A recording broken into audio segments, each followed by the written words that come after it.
नमस्कार दोस्तों, मैं हूँ निशो और मेरे चैनल में आप सबका एक बार फिर से स्वागत है दोस्तों। तो आज की वीडियो में आप देख सकते हैं मैं क्या न्यूज़ लेकर आई हूँ। चंद्रयान-3 उससे जुड़ी हुई जानकारी मैं लेकर आई हूँ कि चंद्रमा कैसे हुआ इतना ठंडा।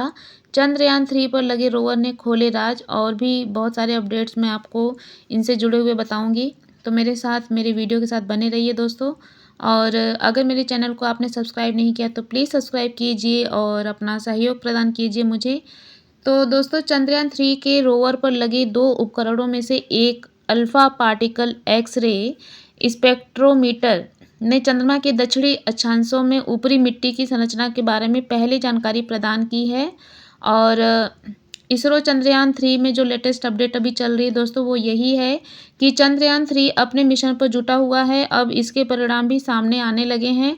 वह लगातार चंद्रमा के राज खोल रहा है और चंद्रमा-3 पर लगे उपकरणों में से एक ने चंद्रमा के प्रारंभिक विकास की नई जानकारी प्रदान की है भेजी है। और इसके मुताबिक शुरुआती दिनों में चंद्रमा की सतह पिघले हुए पदार्थ यानी कि मैग्मा के समुद्र से ढकी हुई थी।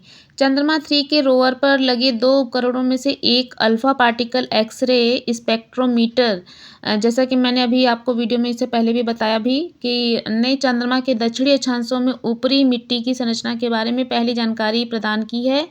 और एपीएक्सएस द्वारा एकत्र किए गए डेटा के विश्लेषण से पता चला है कि चंद्रमा के इस नए क्षेत्र की मिट्टी मुख्य रूप से 2 प्रकार की चट्टानों का मिश्रण थी। उनमें से एक मैग्मा की मिट्टी है, दूसरी संभवतः चंद्र सतह की गहरी परतों की मिट्टी है, जो चंद्रमा के बारे में और नई जानकारी प्रदान कर सकती है। कैसे ठंडा हुआ चंद्रमा, आइए इसके बारे में जानते हैं कि रोवर क्या बता रहा है। माना जाता है कि चंद्रमा का निर्माण लगभग 4.2 से 4.3 अरब साल पहले पृथ्वी के साथ एक बड़े क्षुद्र ग्रह की टक्कर से के कारण हुआ था। यह भी माना जाता है कि अपने आरंभिक जीवन में चंद्रमा पूरी तरह से मैग्मा का महासागर था। लाखों वर्षों में जब यह ठंडा हुआ तो यहाँ भारी सिलिकॉन और मैग्नीशियम युक्त खनिज जैसे ओलिविन और पायरोक्सिन डूब गए और चंद्रमा की आंतरिक परतों का निर्माण हुआ। विक्रम लैंडर द्वारा रोवर को तैनात किया गया था और लैंडर ने 23 अगस्त 2023 को चंद्रमा के दक्षिणी ध्रुव के पास सॉफ्ट लैंडिंग की थी। लैंडर और रोवर से युक्त चंद्रयान-3 को इसरो बेंगलुरु के द्वारा प्रक्षेपित किया गया था, जो कि बहुत सुर्खियों में रहा दोस्तों और हमारे भारत के लिए बहुत ही गर्व की ये बात थी। 100 मीटर की दूरी से निकाले रिकॉर्ड। आपको बता दें दोस्तों कि यह विश्लेषण चंद्रमा पर मिट्टी की माप में संबंधित है, जिसे प्रज्ञान रोवर द्वारा सतह पर 100 मीटर की दूरी तय करते हुए कई बिंदुओं पर रिकॉर्ड किया गया।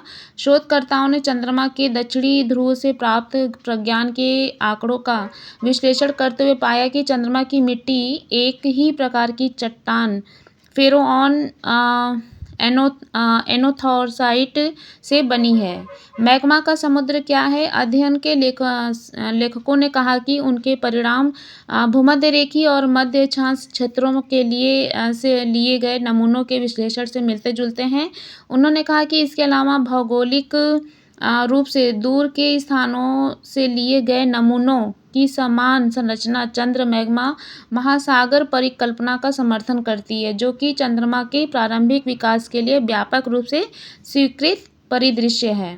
दोस्तों अध्ययन में कहा गया कि जब चंद्रमा का निर्माण हो रहा था तब वह ठंडा हुआ कम घनत्व वाले FAN सतह पर तैरने लगे, जबकि भारी खनिज नीचे डूब गए और मेटल बन गया, जो कि क्रस्ट मतलब कि सतह का ऊपरी हिस्सा के नीचे स्थित है। विश्लेषण से यह भी पता चला कि प्रज्ञान ने चंद्रमा की मिट्टी में मैग्नीशियम का पता लगाया है। तो दोस्तों यह तो थी अपडेट्स जो मैंने आपको बताया चंद्रयान-3 ने क्या अपडेट्स जारी किए हैं इसरो को। वहाँ चंद्रमा पे क्या क्या चीज़ें उनको अलग दिखी हैं, वो सारी चीज़ें यहाँ पे आप लोग को मैंने अपने वीडियो के माध्यम से बताया है दोस्तों। और आई होप मेरी ये आज की जानकारी, आज की यह वीडियो आप लोगों को पसंद आई होगी। और इसी तरह की लेटेस्ट और अपडेटेड वीडियो मैं आप लोगों के सामने लेकर आती रहूँगी दोस्तों। मेरा मनोबल बढ़ाने के लिए प्लीज़ मेरे वीडियो को लाइक कीजिए, सब्सक्राइब कीजिए चैनल को और शेयर ज़रूर कीजिए दोस्तों। और ताकि मैं इस तरह की और अच्छी अच्छी वीडियो लेकर आती रहूँ आप लोग के समक्ष। तो दोस्तों आज के लिए बस इतना ही, मिलते हैं अपनी एक नए वीडियो के साथ, तब तक के लिए बाय बाय, सी यू।